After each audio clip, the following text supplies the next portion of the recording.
What's going on, everybody? Hey. Good morning. Good morning. Happy Sabbath. Good to see you guys right here. So I know we just prayed, but I'm going to pray again. So, here we go. Dear Heavenly Father, Lord, thank you for this day, God. Thank you so much for all the things you do for us and just all the ways you've blessed us. God, I just ask that you be with me right now as I give this message, Lord. I ask that it be your message. And Lord, if it's in your will and in your desire, I ask that somebody be touched today by this. God, I just ask you to remove all the bits and pieces of Luke that might get in the way and help your Holy Spirit to come through. These things I pray in Christ's name. Amen. All right, guys. So, really quick. Hey, Julian, can you hit logo and then go to trouble? I mean, that's pretty cool. Logo. Now hit the trouble. Yeah. All right, so my sermon is titled Trouble. I figured, I don't know about you guys, but it's been a crazy year.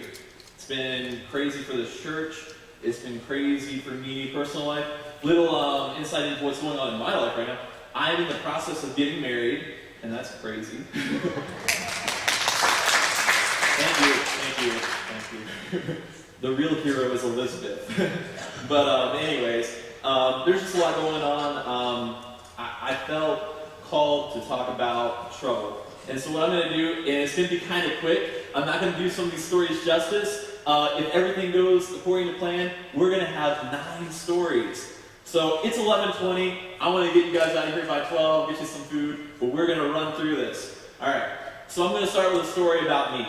So there's 3 types of trouble, really, and I wanted to get to that first.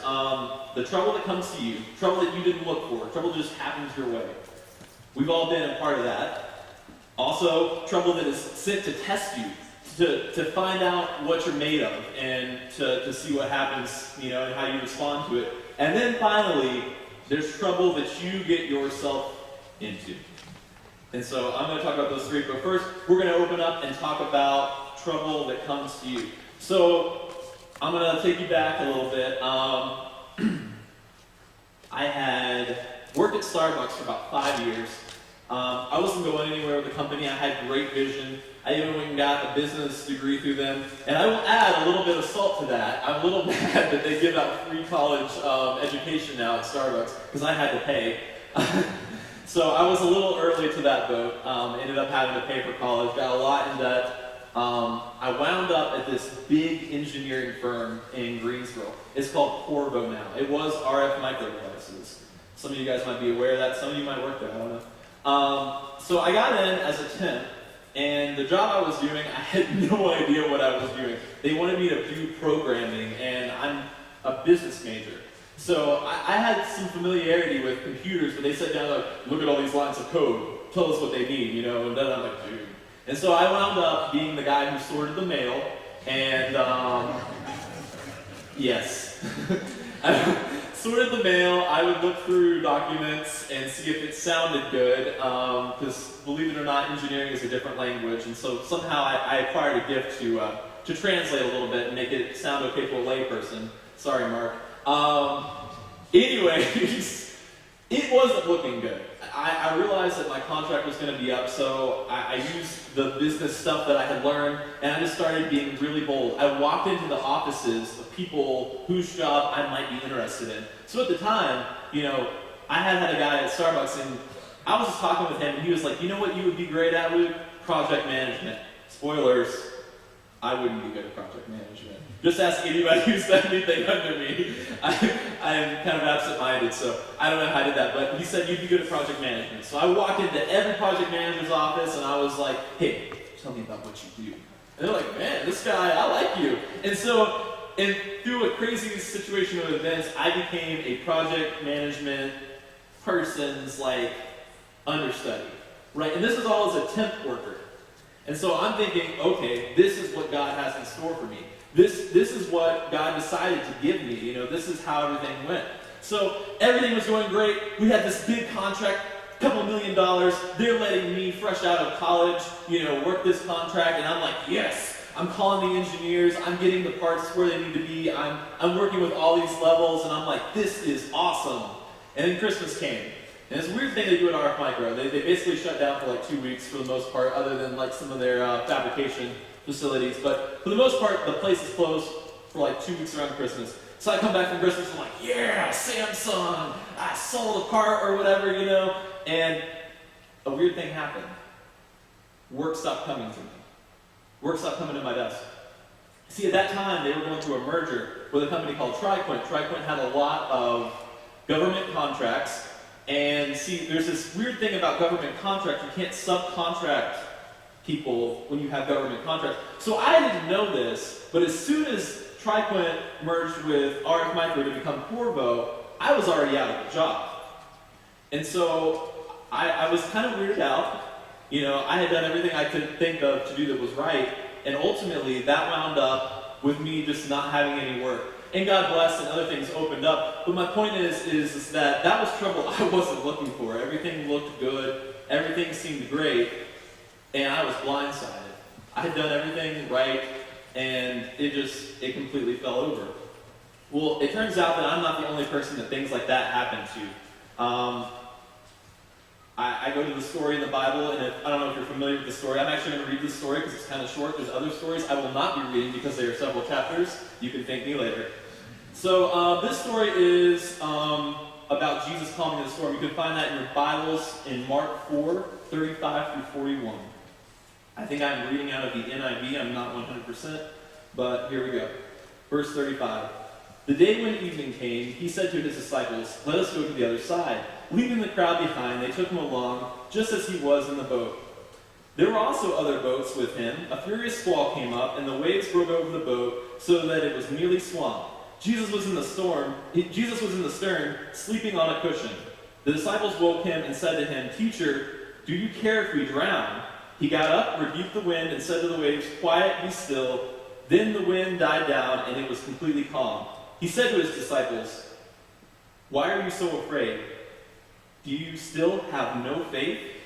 They were terrified and asked each other, "Who is this? Even the winds and the waves obey him." So, kind of piggybacking off of Chaplain Taylor, I don't know if you guys have heard his sermon series on storms. Very powerful. If you ever get a chance, talk to him about it. He's here sometimes. But there's something that is critically important in this. So you have this storm going on. And obviously, you're going to see some stuff as I talk. One of my pillars of importance is to humanize people in the Bible. People in the Bible were people. I think it's very unfair to look at the disciples as kind of a myth or something. And we have a tendency to do that, maybe without even realizing it. Sorry, people in my Bible study, you're hearing this again. But people in the Bible are people. You see a snapshot of their life. Now imagine yourself if someone took a snapshot of a random part in your life and they judged your entire existence off of that snapshot. Wouldn't really be fair, would it? So these disciples are people. Now these people who happen to be disciples of Jesus are scared out of their mind. Now what did they do for a living? They were fishermen. This is not a weird situation for them. This is not a situation they've never been in before. They know the danger. They are the people who would understand when their life was in danger. Cutscene, go over to Jesus, who is asleep on a cushion as these seasoned sailors are preparing to die. Chaplain Taylor's point was this: the best thing the disciples could have done is gone and laid next to Jesus, because, hey, if the Lord and Creator of all things is lying there asleep, completely relaxed, what business do we have being scared? But I ask you, as humans, to imagine and understand that that wasn't the situation. Their humanity took over at that point. And many times in our own lives, our humanity takes over. So even though the correct answer might have been to lay next to Jesus and just trust, we're all human. When the winds and the waves come, do you really just go lay down and say, "Jesus, I know you got this"? Not usually. Usually we wait until we've done everything on the boat we could do possible to save ourselves. And then, after we can do no more, the water's coming in, we are terrified. That's when we go wake up the sleeping Savior of the world and ask for help. And he rebukes them.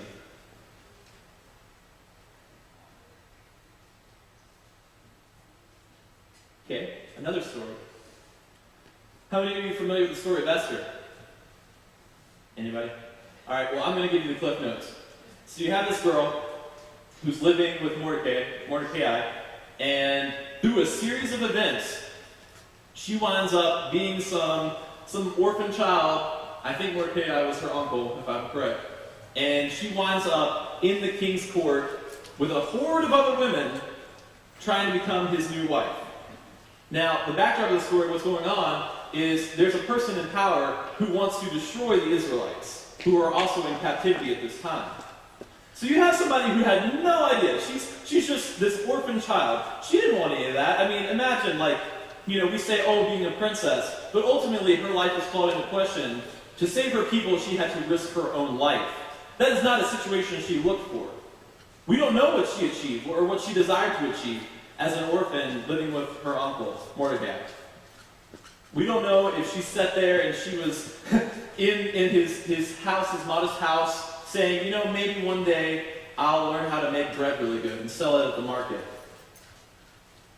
Maybe I'll find a husband and he'll get me out of this situation, or maybe something will come up. We don't know what went through her head. Doesn't matter. Like a train wreck, her life was taken over by this crazy situation.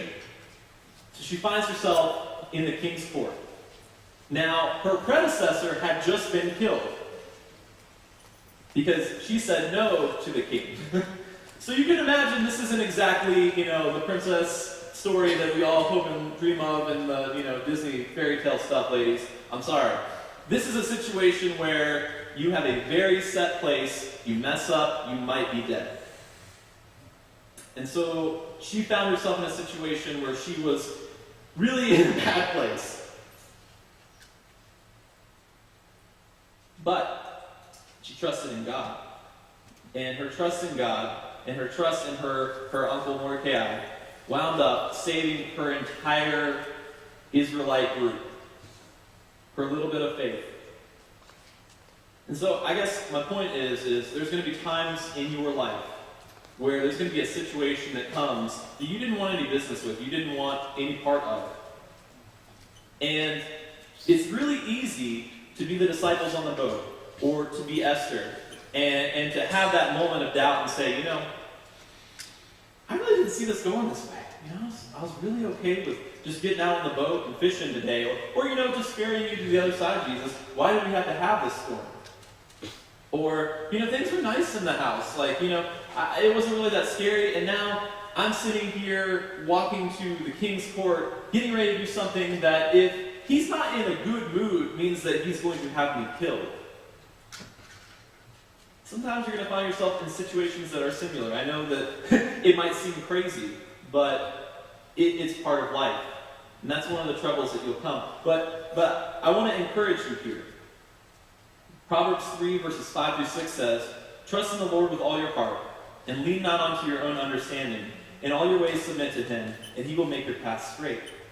So even though things come up that don't make sense or scare you like crazy, we know that if we can trust in God, and if we can let him lead, that even when we're in a weird situation, that he's going to deliver us.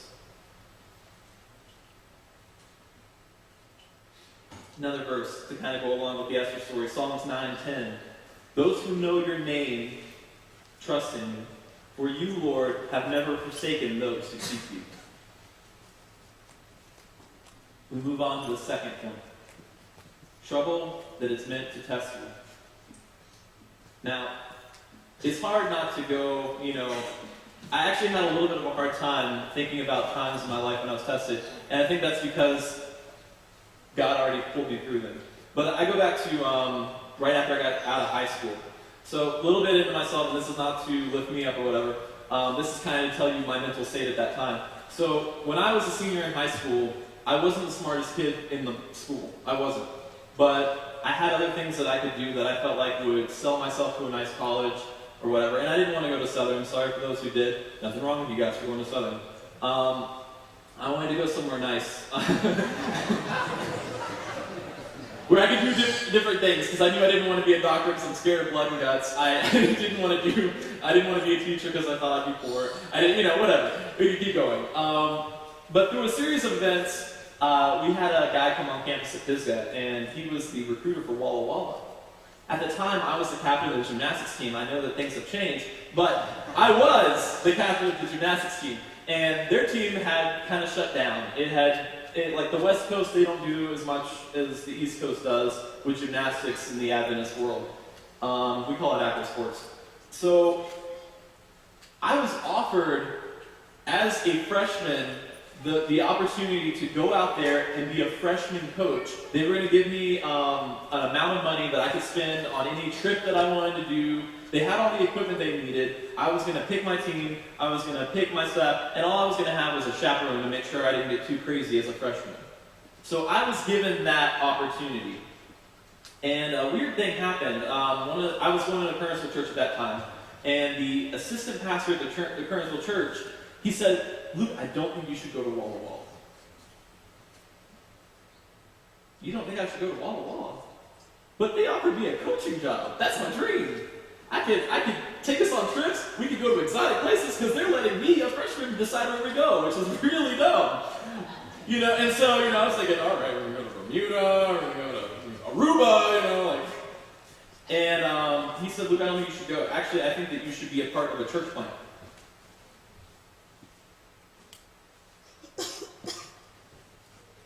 Now, at the time, I was like, "That's weird, dude.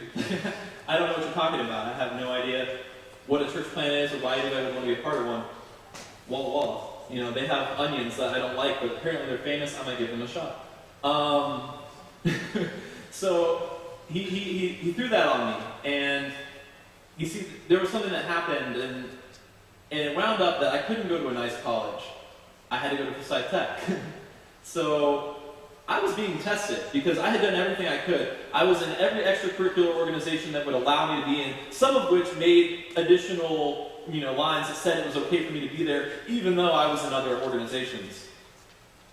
So I was on the student association, I was class president, I was captain of the gymnastics team, I was on the traveling choir, I was a prayer group leader, I was the head RA in the dorm. And so I was like, I'm going to look great on an application. And no, I think you should be part of a church plant. That church plant didn't work out. Forsyth Tech was terrible. It was a rough time for me because I had high expectations and it didn't pull through. So my expectations were just thrown across the ground. Everything I wanted to do, I was so depressed. Had I gone to Walla Walla, though, I wouldn't be standing up here at Triad Adventist Church telling you guys, Triad Adventist Fellowship, excuse me, we're not a church yet. I wouldn't be telling you guys, about a message or about this story. My life would be completely different. I probably wouldn't have met Elizabeth, and, it was a test, and it was something that was a really rough time in my life. But I praise God that, that test came. So there's stories in the Bible. Obviously, I'm going to talk about Job. There's stories in the Bible where we are tested as people. And as human beings, I ask you to, as trouble comes into your life, test it. See what it is. Is it something you caused? Is it something that, maybe God's sending to test you? Or is it just something that you were in the wrong place at the wrong time? And sometimes those lines can be gray, and it can go over.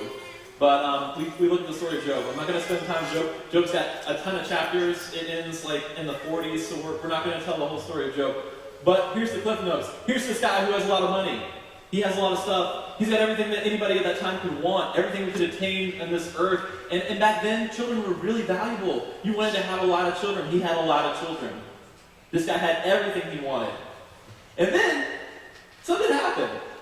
Satan took notice of that. And Satan goes to God and says, the only reason that Job even likes you, man, is because you give him all this stuff. Take all that stuff away. And see how long it takes for Job to be like, I hate you, God. God says, fine. You can do what you want to this guy, just don't kill him. That's where it gets really rough for Job. So Job sees his servant coming off in the distance. Hey, what's going on? Mishael, or whatever his name is, it's really bad. Lots of stuff died. It's bad. Oh, well, that's terrible. Before he's done talking, another guy comes. And he's like, oh, by the way, all of your kids died in the house. The storm came and it just knocked down the house. They're all dead. And before he's done, there were these raiders that came and they took out all of your livestock. And you kind of get the cycle. It continues until everything that Job had is gone. The dude's breaking out in all sorts of skin disease. It gets to the point where his own wife comes and says, hey man, I think the best thing you can do at this point is curse God and die.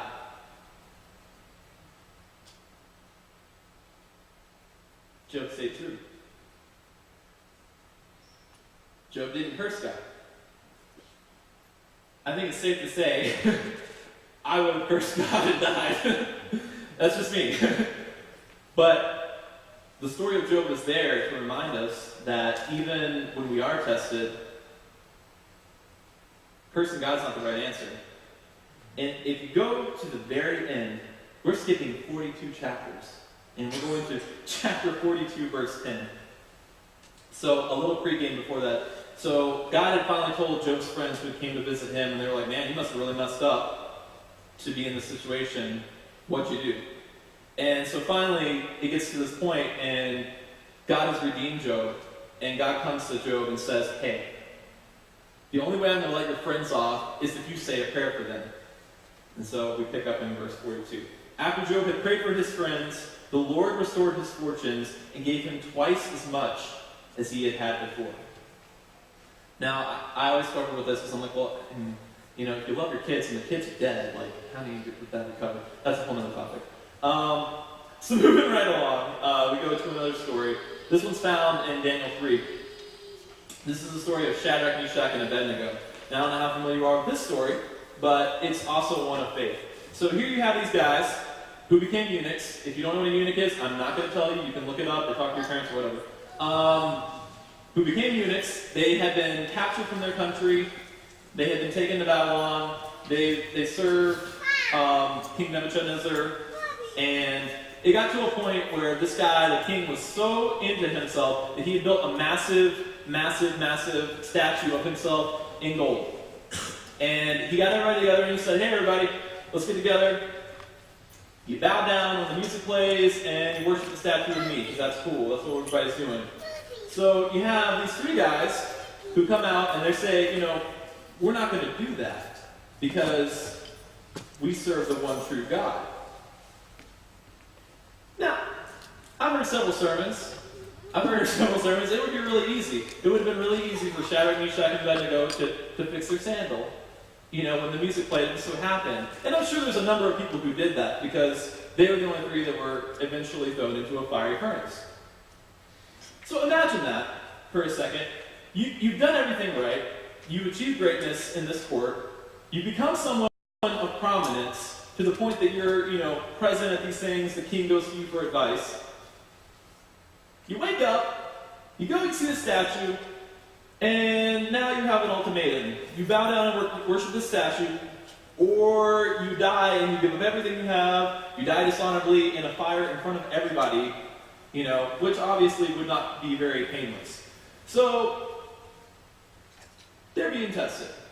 It's pretty obvious. It's something that, life or death at that moment. I think back to the story of Columbine with the young lady who was asked if she believed in God. And that was the last thing that she ever said. So sometimes in life, unfortunately, it's that dire. You can go from having a normal day at school or having a normal day in the office of Nebuchadnezzar to, hey, do this or you die. So, long story short, they didn't bow down, and they were thrown into the fiery furnace, but they lived. And the king looks into the furnace, and he sees a fourth person in there. There was only three of them. And he, through a series of events that followed after that, Nebuchadnezzar started to give his life to Christ in a way. And so I guess my point is even in the fear of death, they didn't give in to the test. They went through, and ultimately it resulted in them changing the mind of a man who was so set on himself that he built an altar of gold to himself that was very, very tall.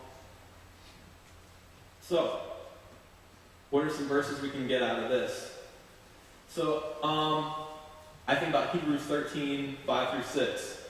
Keep your lives free from the love of money and be content with what you have, because God has said, never will I leave you, never will I forsake you. So we can say with confidence, the Lord is my helper, I will not be afraid. What can mere mortals do to me? And that's some faith that I aspire to one day have, but I honestly would tell you I probably don't have that yet. Moving right along. So, we talked about two kinds of trouble. We talked about trouble that comes to you, trouble that is meant to test you. Now, finally, we get to the juicy one. Trouble you yourself cause. Now, this was a little personal, and it's a little rough, but I'm going to tell you about it anyway. So, when I was a kid, there was a kid I didn't like, and he happened to share the last name of someone who lived in an adjacent neighborhood to me. So, in my 6 or 7-year-old mental aptitude and logic, I decided that the best thing I could do to get back to this kid was TP this fort in this person's backyard, because obviously that person had the same last name as him, so they were probably the same family. So I was going to get this kid. Turns out that in America, there's a lot of people who share the same last name. So that was just vandalism. Luckily, I was really young and really dumb. But anyways, so me and a couple friends go through the whole thing, and we had completely TP'd this poor lady's old fort of her kid who was grown up, and I felt terrible. Of course, I told my parents about it, and they're like, "What did we do wrong? Like, who are you?" And so we immediately marched to this lady's house, and next thing I knew, I was cleaning and doing stuff for her. Not my best moment. But sometimes you put yourself in trouble, and there are consequences to those actions. But God still redeems, and God still loves you, even if you cause the trouble yourself, even if it wasn't a test, even if it wasn't just you were at the wrong place at the wrong time. If you were the cause of that trouble, God still loves you, and God's still going to work through it. So as it turns out with Mrs. Kroll, I ultimately became friends with her, and every time I saw her, it was a nice situation. It actually broke the ice, as it were, for us. And whenever I would see her in the neighborhood, she was always happy to see me, because she realized that that was just a really dumb moment in my life. But there's some stories in the Bible where people have done some dumb things, and God still works through it. So, of course, we're gonna touch on David. So the story of David and Bathsheba, right? If you're not familiar with it, it could be on TV, it could be a telenovela, because it's full of drama and intrigue. So anyways, you have David. He's the king of God's nation, Israel, and he's done all this stuff. He's usurped the throne very peacefully, I might add, in the sense that he didn't kill the previous guy, even though that might have been the best call at some point. Some would argue he had plenty of opportunity, and so he's achieved this level of kingdom, and it's a time where things are going good. His armies are off at war, but he's in the castle, and so he's taking a stroll out, and he looks off in the distance, and he sees a beautiful naked woman taking a bath on the roof.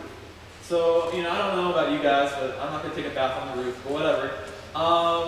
She's taking a bath on the roof.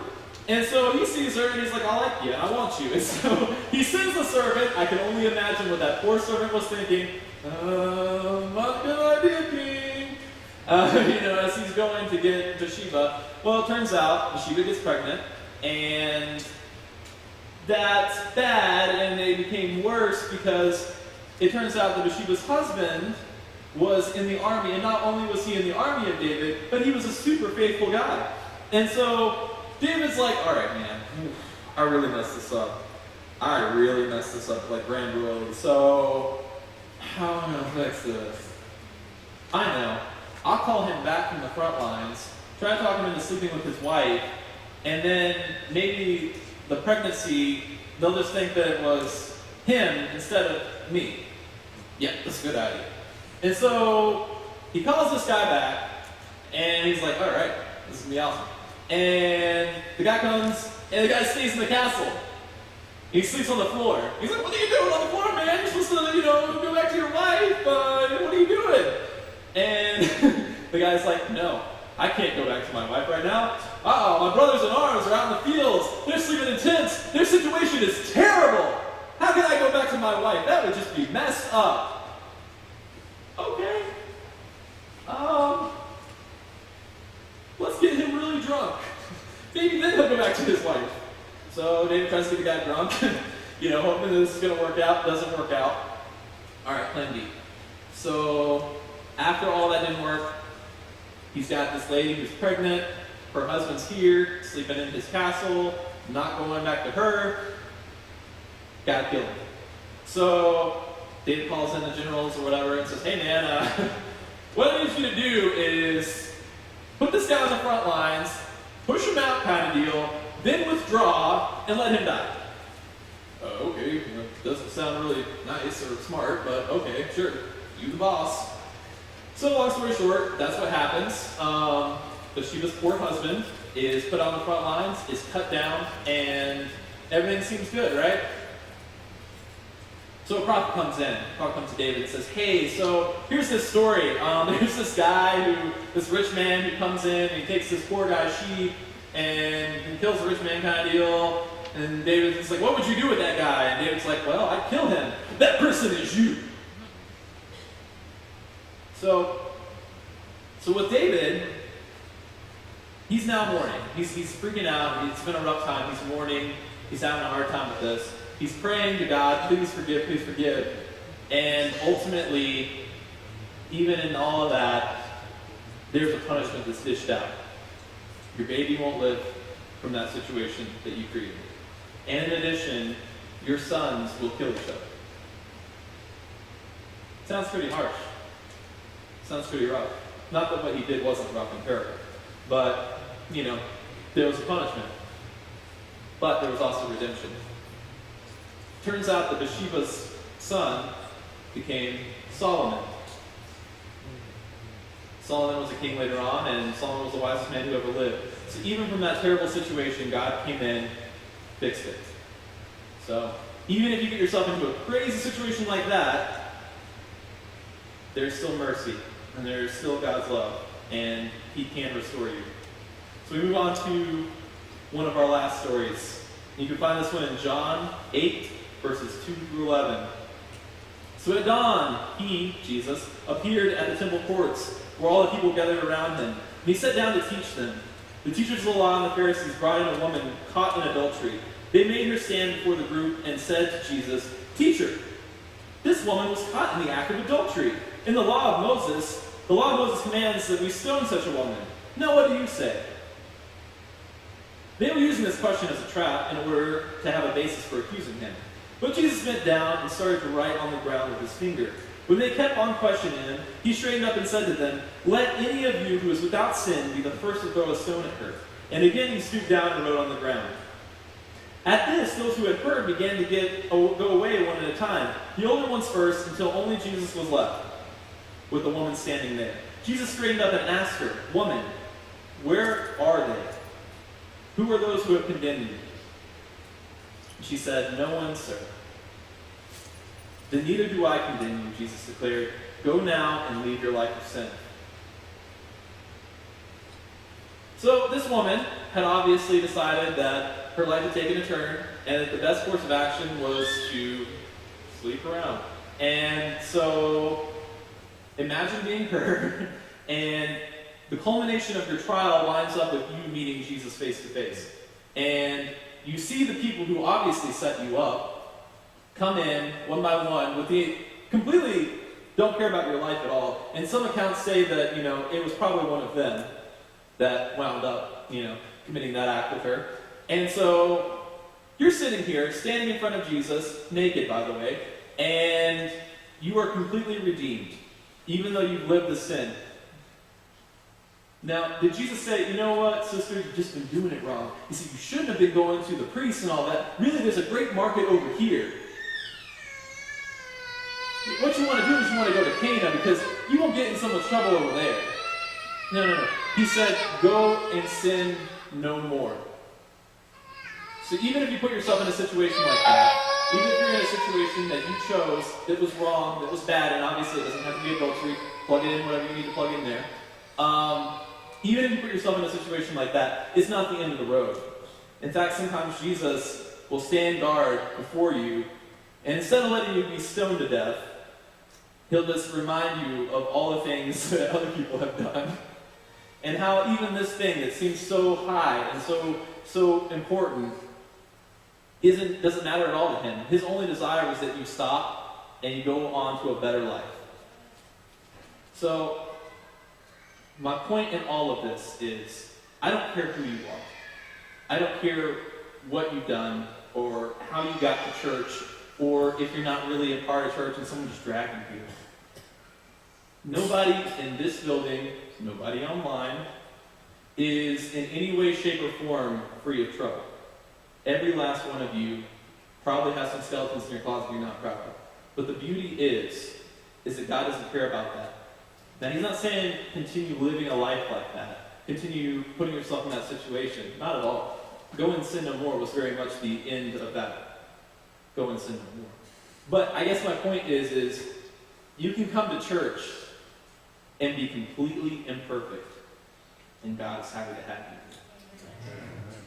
So I want to leave you with four verses of encouragement. I'm going to start in James 1, verses 2 through 7. Consider it pure joy, my brothers and sisters, whenever you face trials of many kinds, because you know that the testing of your faith produces perseverance. Let perseverance finish its work, so that you may be mature and complete, not lacking anything. If any of you lacks wisdom, you should ask God, who gives generously to all without finding fault, and it will be given to you. But when you ask, you must believe. And do not doubt, because the one who doubts is like a wave of the sea, blown and tossed by the wind. The person should not expect to receive anything from the Lord. Such a person is double-minded and unstable in all they do. 1 Corinthians 10:13. No temptation has overtaken you that is not common to man. Let's say that one again. No temptation has overtaken you that is not common to man. God is faithful, and he will not let you be tempted beyond your ability. But with the temptation, he will also provide a way of escape, that you may be able to endure it. Matthew 11:28-30. Come to me, all you who are weary and burdened, and I will give you rest. Take my yoke upon you and learn from me. For I am gentle and humble in heart. You will find rest for your souls. For my yoke is easy and my burden is light. And finally, and this one's important, John 16, verses 33. I have told you these things, this is God speaking, Jesus, so that in me you will have peace. In this world you will have trouble. But take heart, I have overcome the world. There's nothing you take from this sermon at all. Just know that the whole reason Christ came down to earth was to show you that, yes, you're going to have trouble in your life. But I came here to show you how to get through it. As long as you keep your eyes on Christ, as long as when you're in that storm and everything seems completely out of control and everything inside of you that you've ever been taught says, I'm going to die. Look at the guy that's over there laying down, asleep, relaxed, because he knows who's in control. And at any moment, and it won't be when you want it always, he can stand up and say, peace be still. Let's bow our heads. Heavenly Father, thank you for these wonderful people, Lord. Thank you for this church. Thank you for all the things that you've done for us, Lord, and all the ways you continue to lead and guide us. Be with us. Help us to grow and mature into people that you made us to be, Lord. Help us to be your hands and feet, Lord, and uplift those who don't feel worthy to be here or to be a part of anything, Lord. Show them your love. Remind them of these stories of people who were imperfect, who had imperfections, who were put in crazy situations and navigated through those situations with your help and did great things. God, help us to know that our story is not over, but it has only begun, and that you are working in each and every one of our lives today. Lord, I ask that you be with this church. Send your Holy Spirit to infuse them. Be with our problems. Be with our troubles. Help us to keep our eyes on you and to never, ever forget who is in charge and who controls this world, Lord. Lead us and guide us. Bless us and keep us. These things I pray in Christ's holy name. Amen.